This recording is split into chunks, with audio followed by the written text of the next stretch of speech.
For centuries, churches have been viewed as places of safety, refuge and comfort. However, over the years, some churches have become habitats for sexual predators and merciless pedophiles. In 2020, controversial self-proclaimed prophet and faith healer James Tobakale from Sishihoniya was sentenced to life imprisonment for raping an underage girl at his church. The shepherd is the one whom his intention is to give life to this sheep, not to take from it. But we are living during the time and generation in which preachers, pastors are now no longer doing what Jesus did of giving.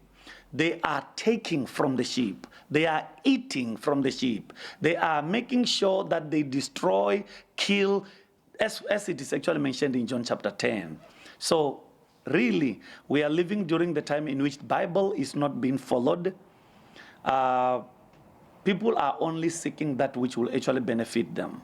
If the church was to be influenced by the word, we were going to respect women, we were going to respect our children, but nowadays we live in the generation wherein this is no longer an issue.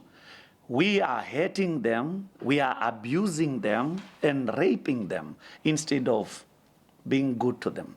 In a recent case, another self-proclaimed clairvoyant, Pathuchezo Sikubu, is facing charges of allegedly raping a 14-year-old at his church in Sibasa near Thohoyandou.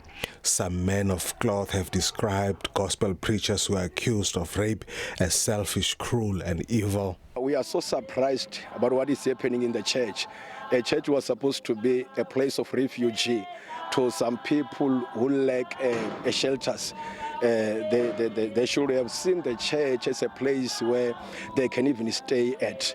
But nowadays we end up victimizing those who should come and rely on the pastors, relying in the church because maybe of self-centered gospel that we preach to the point where people believe much in the pastor than believing in the God of the pastor.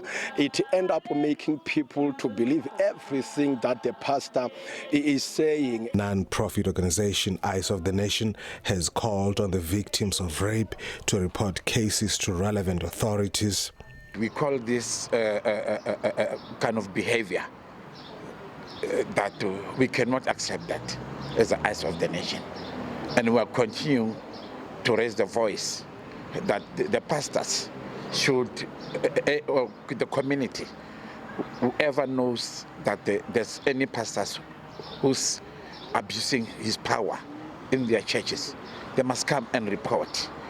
They must come and report to the police or to wherever.